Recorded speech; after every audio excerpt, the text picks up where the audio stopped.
I'm a big believer in taking a leap of faith, but I wasn't always.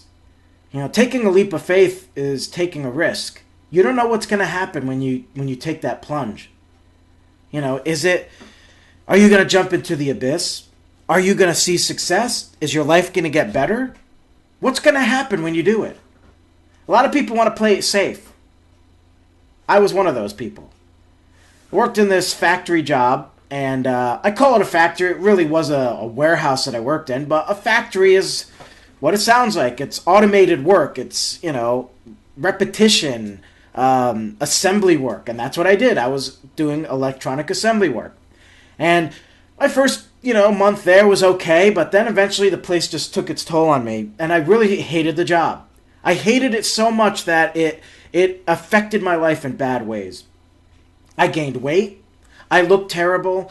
I was angry all the time. I was depressed. My depression was so bad that there were days I couldn't get out of bed. I'd go to work, come home, and lay down. I was just that miserable. And eventually, it started to really take its toll on me in a way that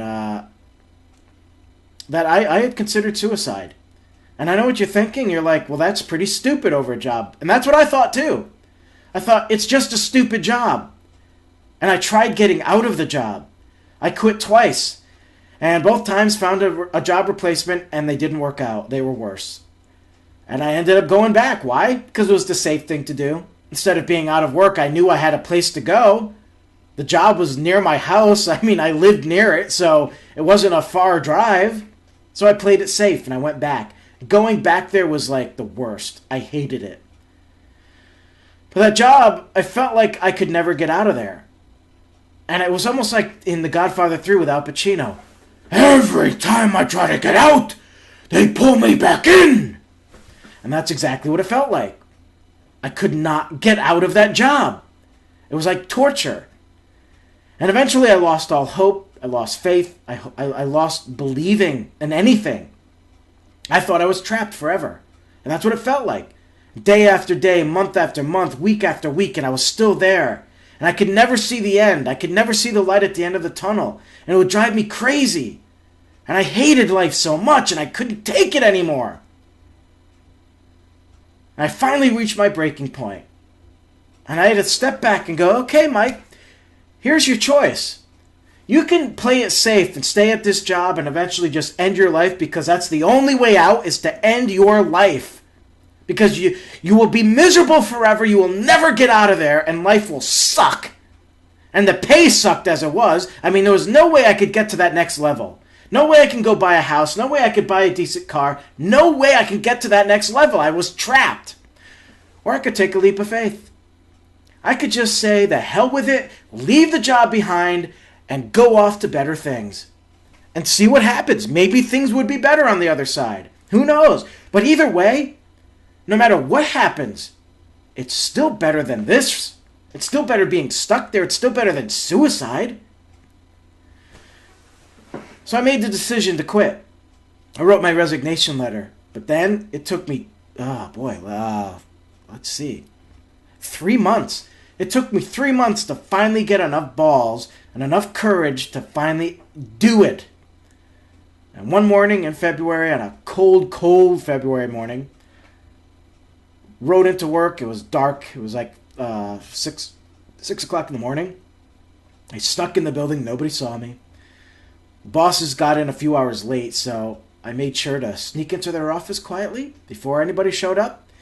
I still remember the office was dark and very cold.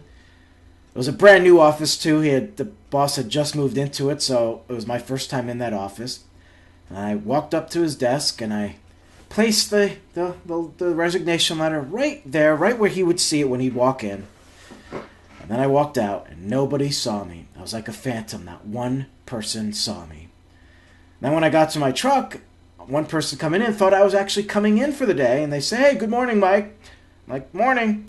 What they didn't realize was that they were about to, they were going to never see me again. As I drove out, I could see the building in my rearview mirror. I never looked back again, and I've never seen that building to this day. I've never been back in that area, and I plan to never be there again. I took a leap of faith, and it worked. I was out of work for about 6 months and yet somehow managed to pay all my bills. And then eventually I got a job. But I found ways in that time. And I never looked back. And I never regretted my decision. Even when I couldn't find a job, I was still happier. I calmed down. I was relaxed. I made the right decision. Sometimes in life, you got to take a leap of faith. You just have to believe. You got to believe that things are going to be better and have faith in that. Instead of playing it safe and being stuck in something that's hurting you, that's hurting your life. We only live once. We don't know how much time we have. You know, this